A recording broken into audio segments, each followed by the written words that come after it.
Hey garden friends, today we're going to talk about 19 garden hacks that can save you money and make a few things in your gardening life easier, and then one that you may want to think about before you try using it. So let's get rolling.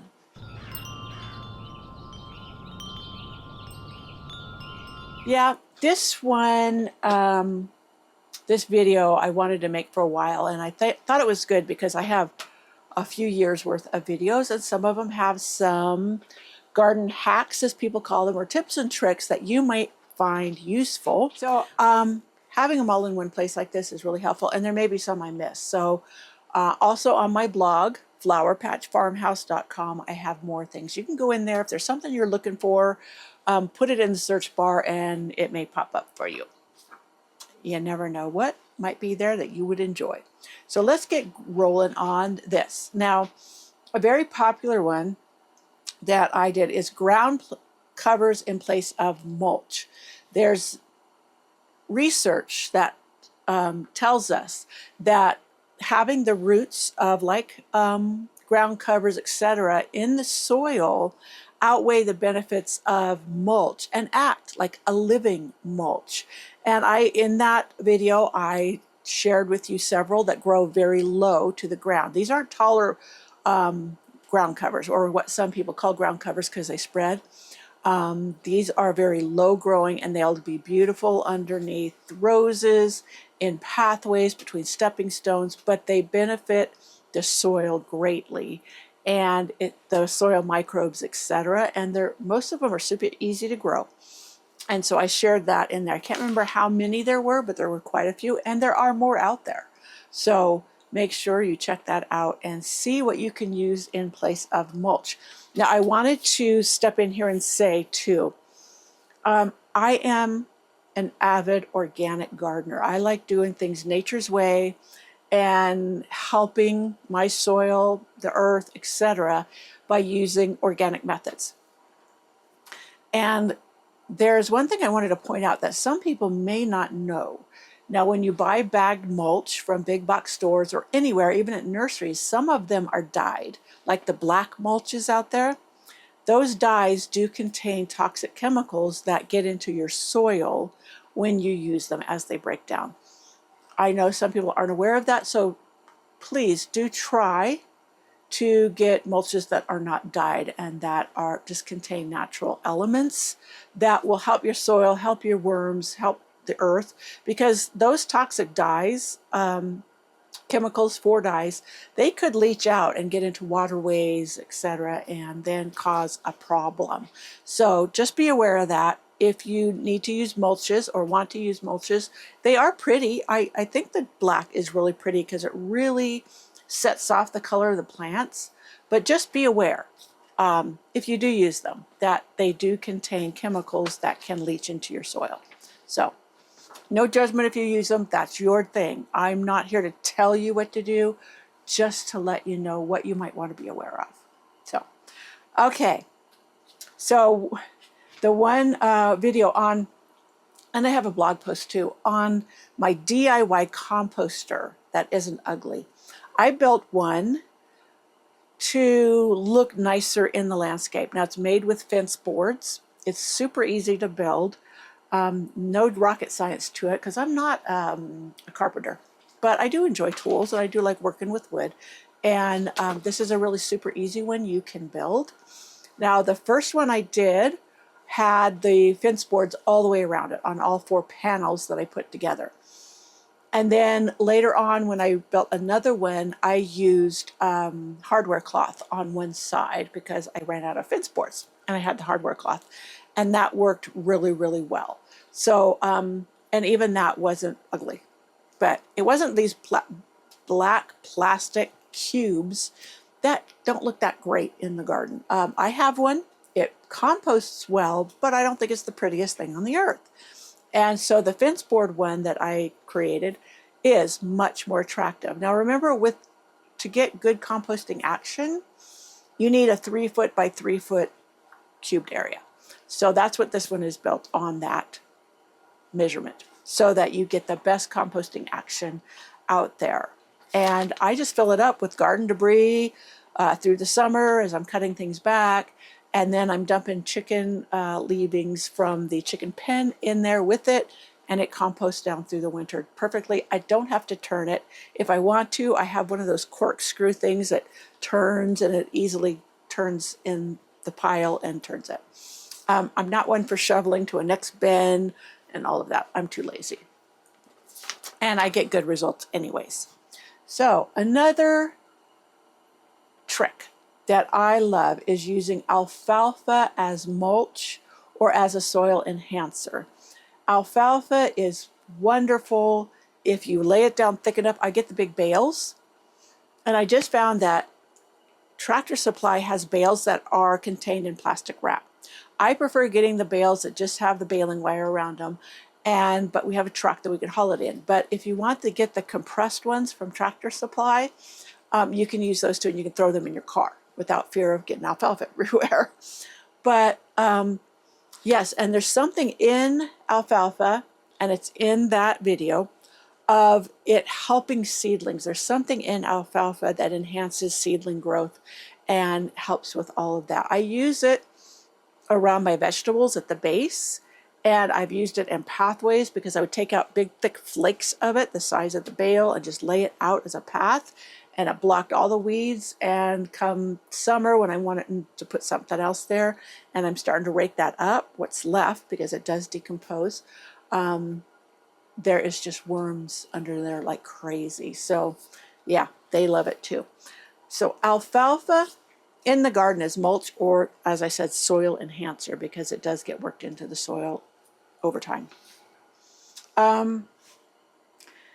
Terracotta pots for rose cuttings.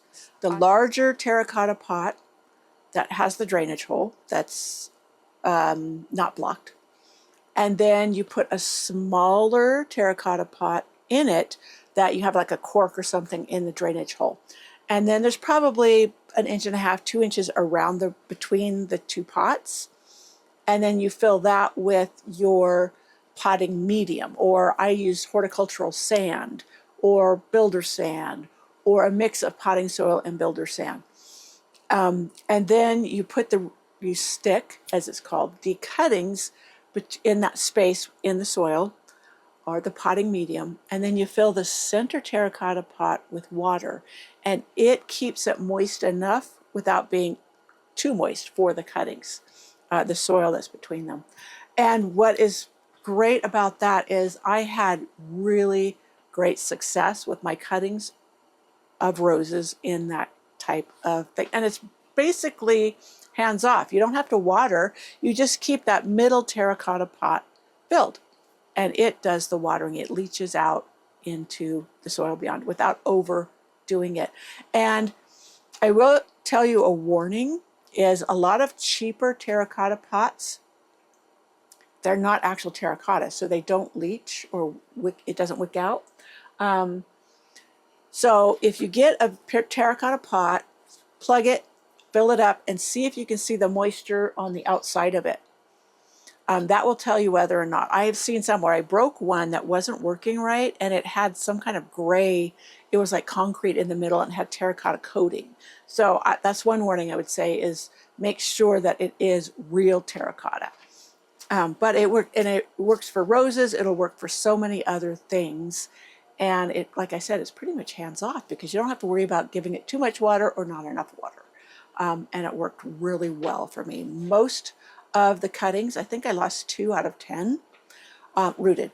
And they rooted very well.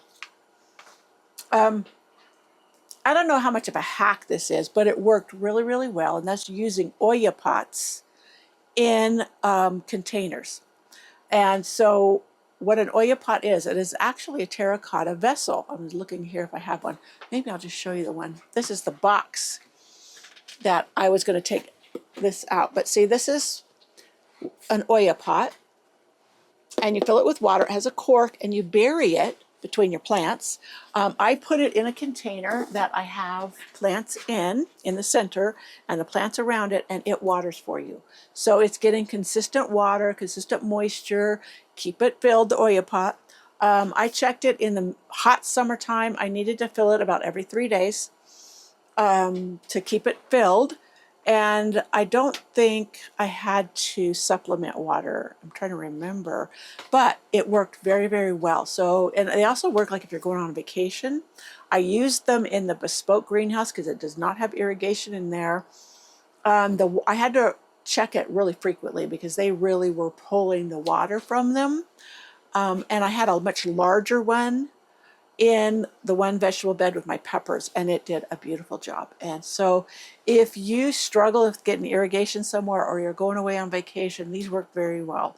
They are not cheap, but if you can, I systematically got a few, every other month or whatever like that. I bought some, and I got mine off at Amazon. So if I've seen them recently at garden centers, so you might want to check that out too. You might be able to get them at a better cost. But they worked really, really well, and they really helped with containers that dry out fast. So, and plants love that consistent moisture rather than a bunch of moisture from watering and then it dries out and then a bunch of moisture, so it's uneven. So it really helps with consistency in your containers with any plants. Okay.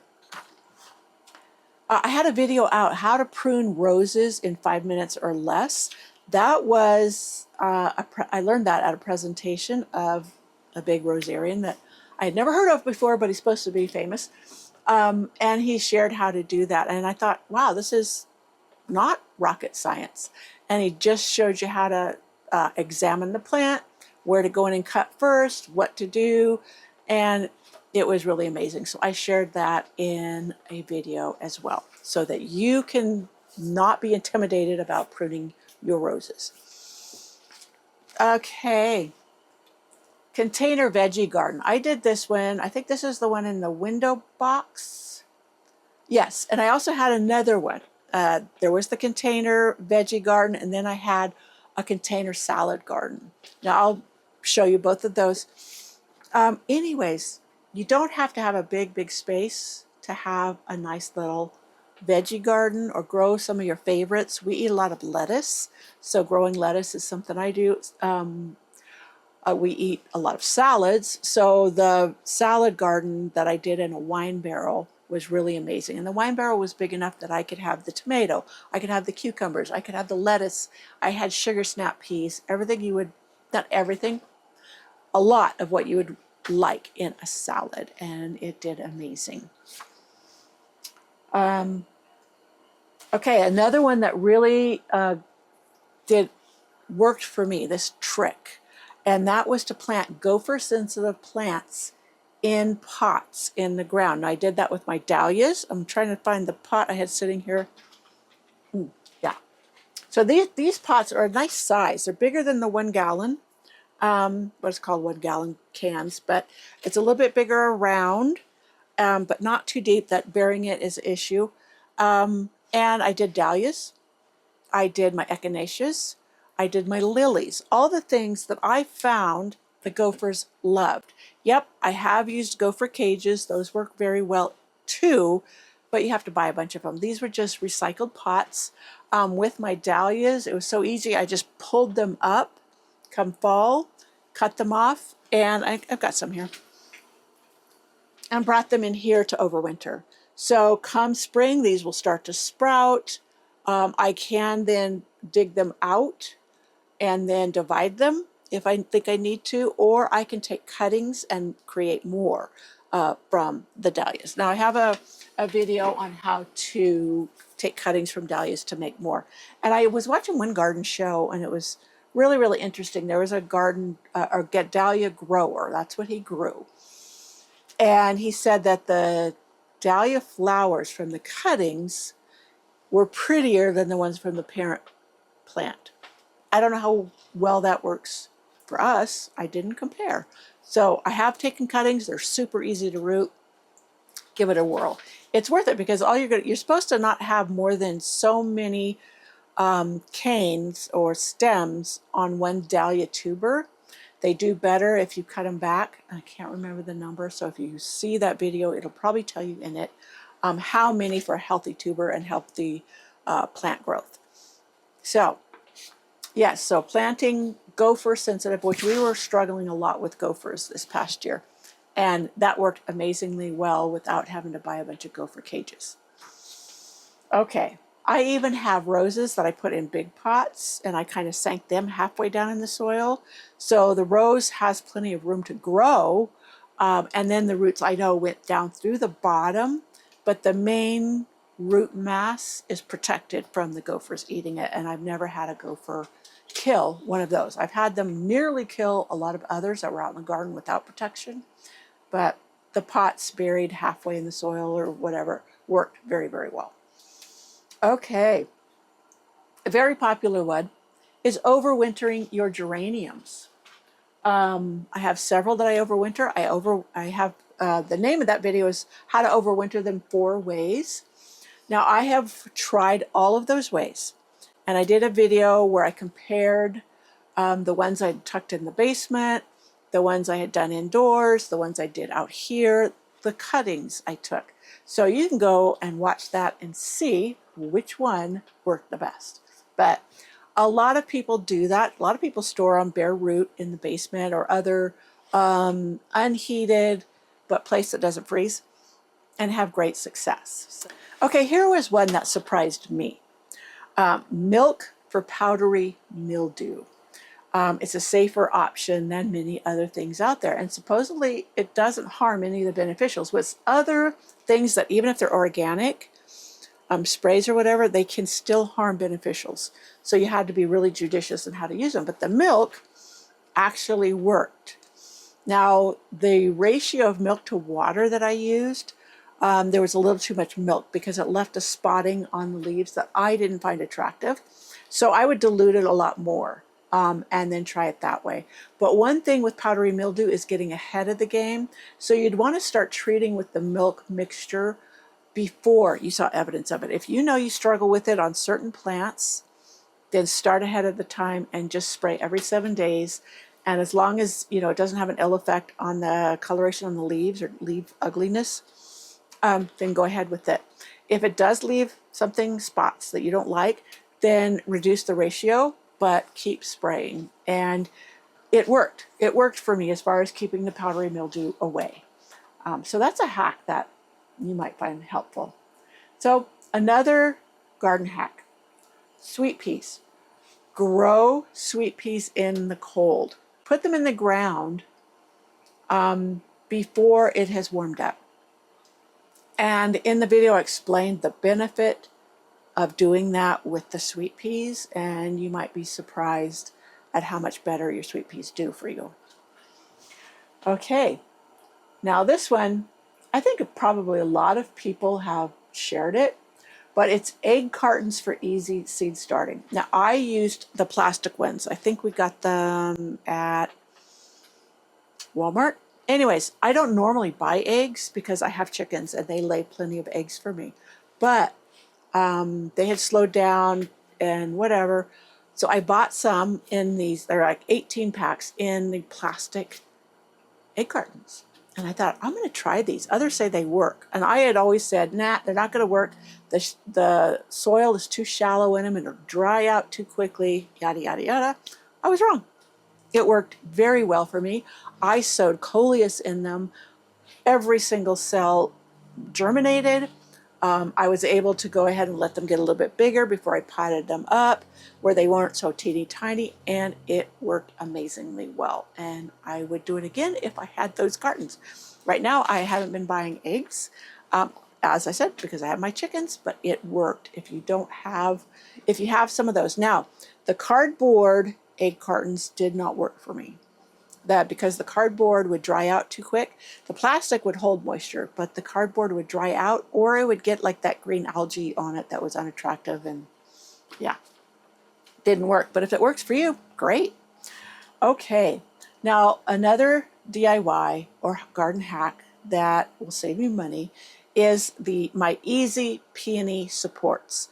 Now I love the beautiful peony supports you can buy from like Gardener Supply or other places, but they're really expensive. And I needed something, because I had tons of peonies, I needed something cheap. And so I created my own, and they work very, very well. Now I had very tiny peonies, so I made them shorter. Now those peonies are getting taller, so I will do, let me see, do I have that? Oh, yes. It's another hack. It's the second one, is perennial plant supports. And I make those with a different material, but it's still very inexpensive, and they work great. And they kind of disappear into the garden. You don't even notice them once everything's filled in, or even before. Now, the trick is with this, put them in early.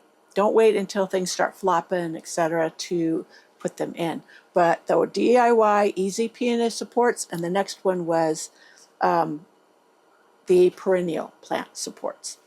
And those could work for annuals too. That's what I had named it. Very easy to make, a little bit of wire, etc., and you're good to go on a budget. So go for it. So I have made, this is my next hack, several water features in my garden. But one of my favorites has been my wheelbarrow fountain. Now, last year I didn't set it up, but this next year I'm going to find a place for it, and I'm going to do it again because it was such fun. And what I loved was the squirrels coming to drink out of it. Yeah, that was fun too. But it had an amazing sound. People would walk into the garden and they'd look for the sound of water, and it would lead them over to it, and they were always amazed at it. Now, the quality of the sound on the video is terrible, but just go ahead and see how I put it together. It was really simple. I just threw all these components I had together. The most expensive thing would be the pump, but someone had given that to me, so I got it for free. So you never know what you might be able to do. But I also have the pond. My nephews put in a pond for me, and I was given the pond form. We made a fountain with watering cans, and it really was a lot of fun.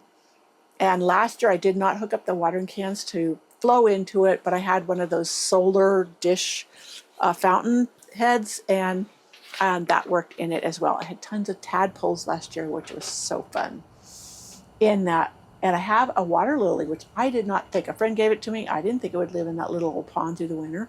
Did beautifully. The only time, it got mangled by raccoons.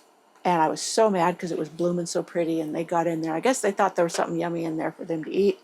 They probably were after the tadpoles. I don't know, but I'm going to have to do something different so they don't mangle my water lily.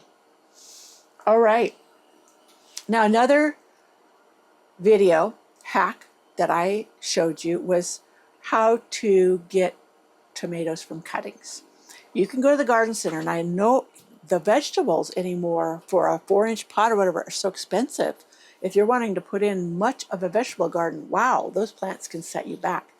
But there was 2 different ones. Let me see if the other one's on here. Yes, these are 2 different hacks, but they work equally well. Buy a nice sized tomato plant, for instance. Take cuttings. You can root cuttings very quickly from that one plant. And the second hack is to buy a plant that has 2 or more tomatoes in it. You may have to look through the shelf and find, one plant or one container that has more than one plant in it. But they are there. You will find it, and it's super easy to divide. I showed you in the video how to do it. In the other video, Tomatoes from Cuttings, I show you how to take cuttings and to get more. Now, the dividing of that plant, like finding 2 plants in one, you can do that with perennials. I did that with the lavender and rosemaries that I bought last year that had 3 in a pot, and I showed you how you divide them out and you create 3 plants from the one plant in the container. You can do that with so many things. I shared with you how I divide my bamboo that I have in pots. Same premise. You can buy a bamboo at a garden center, bring it home, divide it. Bamboo, if it's the kind I have, it proliferates and it loves to have more room in the pot. Therefore, it will fill that pot very, very quickly. Same with a lot of other perennials. By the time you get them, because the garden centers want them to be real full, they'll already be crowded in the pots. So dividing them is a wonderful thing. So just know that, and look for plants that you can divide at the garden centers when you buy them. That'll save you a lot of money. Alrighty, plant window boxes for free. That was a really good one, and most people don't know that if you do not take the soil out of your window boxes or etc. Other containers in the fall, like if you had petunias in them, especially seed grown or wave petunias, you will get new petunias coming up. They will come up from seed. Now they will take a little bit longer to come to bloom than the ones that you buy at the garden center that are already big. But it's a wonderful way to get free plant every year. Not every year, because this year I planted something different in them. But for several years, I would just let my window boxes stay the way they were. They would sit on my deck rail. The petunias would go to seed in them. The alyssum that I had with the petunias would go to seed in them, and it would come out. And then by mid-July, I have got a beautiful window box full of petunias and alyssum for absolutely nothing, because I just left it there. I will feed it, because the soil gets, if you use good potting soil that doesn't have a lot of peat moss or coconut coir, it will not compress into a brick. That kind of soil you have to be careful of. I make my own potting soil. It's very loose with vermiculite, sand, what have you, and it's made with compost. So it does not compress into a brick, where then you have a problem in getting anything else to grow in it. But we have good, loose, well-draining potting soil. It is just a medium to hold the plant. All you need after that is like a liquid fertilizer. I've shared the one I love because it's organic. It uses grocery store waste, so it's very eco-friendly. And you don't have to worry about salts buildup. And that's with synthetics you do. And that can inhibit growth. So use a good liquid organic fertilizer, and then feed your plants that are in those containers that are growing in last year's soil. Yeah, I was watching some video. It was a soil scientist, and he said all that is a medium to hold your soil. Now, when it becomes hydrophobic, then you know you need to break it up, add fresh, etc. And I have that. In fact, I didn't put it on here, on how to save petunias. That when you buy these big baskets, a lot of times the soil in them does have a lot of peat moss in them. That will compress into a brick, where, because the roots have filled in, and then it will not hold water. So in that, how to fix leggy petunias, or I'll link it. I share you how you can actually fix that without digging them out and replacing all the soil. So it's just a nifty little trick, works well, but be sure and give them the liquid organic fertilizer and keep them growing strong. And then you don't have to replace all the potting soil. Now, old potting soil, when I'm taking out containers, I throw it in my compost bin. I let it compost, and it gets reused later as part of the compost. And since I make my own my potting soil, it's not a big deal for me to go ahead and replace it. But if you have to buy it, then yeah, you can take out a third of it, replace a third in the container, and then you're good to go again, as long as the old has not compressed into that brick. Okay, another nifty hack or garden trick is propagating clematis by layering. This takes time. You know me here. I am all about slow gardening and the process, and not just an immediate effect or result. So this can take up to a year, but it works very, very well. And there's a few tricks to it, that if you watch that video on how to propagate clematis by layering, you can propagate a favorite clematis to put in other parts of your garden to enjoy. It's one of my older videos, so it's a little rough around the edges. I will probably remake it this spring when my clematis are all starting to get going again, and I'll share it again and maybe do a little bit better job. So I think that is all of my hacks except for the last one. This one, even the video I did, some people got a little up in arms. And I mean, because this is really a favorite gardening hack that many use. They have found that it worked for them. and others found what I found. And it's cardboard in the garden and part of the sheet mulching process. Putting it down and then putting compost or the mulch on top of it to stop weeds. Now, in my video, I shared that not all cardboard's the same. And they've been finding microplastics in it. There's microplastics in so many things that may not bother you, but in some areas, using that technique has led to compacted soil, to moisture not getting enough in there, to weeds that came through like pernicious weeds, coming through anyways once it broke down, to the science that I linked to shared that it could very well be, you see the worms to the top, could be that it's depriving them of oxygen. And that's why it's not that they're enjoying eating the cardboard, it's that they're actually trying to get air. And so that is one thing. But I've seen a new trend where people are using slip sheets. Now, slip sheets, some people have been calling them pallet sheets, where you see in grocery stores or Costco or other stores where it's between the product, like bottles of water or the different layers. They are called slip sheets because it's supposed to help with the transfer. It gives them a little bit of traction because they're sprayed with a compound or a component that makes them water resistant, so that if say a jar of mayonnaise broke in a upper container, that if it went down, it would not go and contaminate or get on the lower container. It would stay all above it. So the slip sheet is supposed to prevent the moisture from getting through, the product from getting through, and also provide a little bit of aid in when they stack those things together. Now, I learned this. My ex-husband used to work in a grocery store warehouse, and he also worked for a delivery service for a fast food restaurant, and those slip sheets are treated. They're not like shipping boxes that are not. They're pure cardboard. So you got to be wary of that because it will not transmit the water like you want. It will inhibit it. A lot of it will run off around the edges. Now, some people say, oh, I tried it and it worked. But how do you know that some of that component, whatever they spray it with, and I'm sure they probably have gone towards a more ecologically friendly component to spray it with. I don't know what it is. I just know that it inhibits moisture. And if you're putting these slip sheets in your garden, then you may be doing yourself a disservice. You can do whatever you want. If you want to collect them and put them in your garden thinking it's going to be fine, go ahead. I'm not stopping you.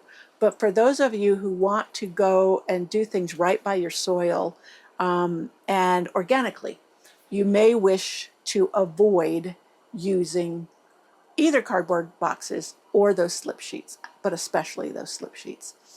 So what do? I have sheet mulched for years, and that is you just use a heavier layer or a deeper layer of your leaves, of your other debris, of whatever you're putting on top. It will do the job of blocking the weeds because it's not going to get the light. I have used it for years. I've been here 27 years. I was in a zone 9B, 10A for 15 years and gardened there, and the deep mulch worked. I read an article of a guy who was really arguing about the deficit of the cardboard, and he's saying, oh, all these things are saying it's not true, blah, blah, blah. And Ruth Stout, sheet mulching's been used for years. Ruth Stout used it. If you read her books, she did not use cardboard. She just mulched deeply with straw, with leaves, with whatever. And whenever she wanted to plant, she dug it back, planted, scooted it back over it. She did not use cardboard. So his argumentation right there lost any validity in my mind because he used her as a reference point and she didn't use cardboard. So I know that's a beloved trick of many, but as I said, I love organic gardening, and I want others who wish to do so as well to know all the ins and outs the pros and cons of different hacks, as they're called in the garden, or tips and tricks. And that's one, in my opinion, that needs to be avoided for all the deficits. And you don't know if your soil is the type that's going to be compacted or damaged by that action of using cardboard in your garden. So if you don't have to, why introduce something that could be, bad? So that is my spiel on that. That is my 19 money-saving garden hacks, and the one I truly think you should avoid. So I hope you enjoyed this video. Come on back. I am going to do my favorite veggie one if I haven't done it already. So come on back for that. These are really tried and true veggies in my garden, and you may enjoy them too. So see you in the next video. Bye.